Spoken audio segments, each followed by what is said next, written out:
இன்றைய சுவையான நிகழ்ச்சியில் நான் குடும்பத்தோட ஒரு ஹோட்டலுக்கு போனேன். காரில் என்னுடைய மனைவியும் குழந்தையும் வெயிட் பண்ணிக்கிட்டு இருந்தாங்க. நான் மட்டும் அங்கே அந்த ஹோட்டலுக்குள்ளே போனேன். ரொம்ப ஃபேமஸான ஹோட்டலு, எல்லாருக்கும் தெரிஞ்ச ஹோட்டலு. சூடாக காப்பி குடிக்கணும்னு போனேன். காப்பியை சூடாக போட்டு குடிச்சிட்டு வந்து உங்களுக்கு 2 காப்பியை ஃப்ளாஸ்கில் வாங்கிட்டு வரேன்னு சொல்லிவிட்டு கடைக்குள்ளே போயிட்டேன். டோக்கன் வாங்கியாச்சு. காப்பியும் குடிக்கிறதுக்காண்டி சொல்லி சூடாக காப்பியை போட்டு வாங்கினேன். வாங்கிட்டு குடிச்சு பார்த்தா காப்பியாகவே இல்லை. அது டேஸ்ட்டே இல்லை.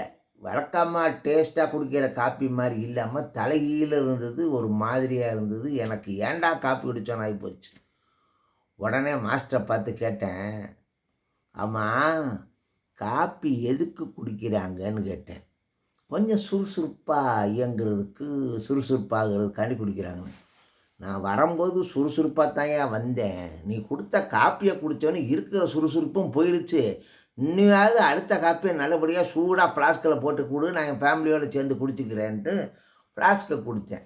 ஃப்ளாஸ்கை கொடுத்துட்டு அங்கே ஏதோ ஒரு தற்செயல் அப்படி திரும்பிக்கிட்டு இருக்கிற நேரத்தில் அவன் வெந்நியை ஊற்றி அந்த ஃப்ளாஸ்கில் கழுவிட்டு வெந்நியை அதில் நல்லா கொதிக்கிற வெந்நியை எடுத்து ஊற்றி, இந்தா பாருங்க, நான் தற்செயல் என்னத்தையோ பார்க்கத்தான் சொல்கிறான் போலுக்க, ஃப்ளாஸ்குள்ளே எதுவும் உளுந்து கிடக்குது போலுக்க, பூச்சி கீச்சி கிடக்கு போலுக்கான்னு சொல்லிட்டு இப்படி எடுத்து இப்படி பார்த்தேன். பொத்துன்னு கொதிக்கிற தண்ணி என் மேலே ஊற்றிடுச்சு.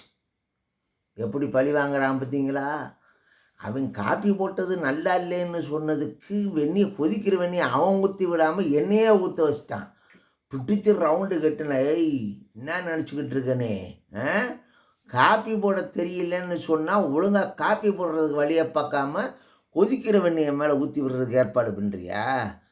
வாரஞ்சிட்டு மேனேஜரை கூப்பிட்டு மேனேஜர் ரவுண்டு விட்டேன். இவனை மாதிரி ஒரு மாஸ்டர் நீங்கள் வச்சுன்னு வச்சுக்கோ, இந்த கடையை சீக்கிரமாக ஊற்றி முடிட்டு போக வேண்டியதான்.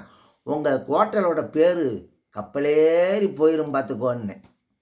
அவ்வளோதான். அடுத்தாப்பில் போகும்போது அவன் அந்த கடையிலேயே இல்லை. ஓகே, அதாவது இன்னைக்கு பார்த்தீங்கன்னா இது சுவை மற்றும் ஒரு நிஜ சம்பவம் இல்லையாப்பா? ஆமாம், நடந்த நிகழ்ச்சி, உண்மையில் நடந்தது. பாய் பாய்.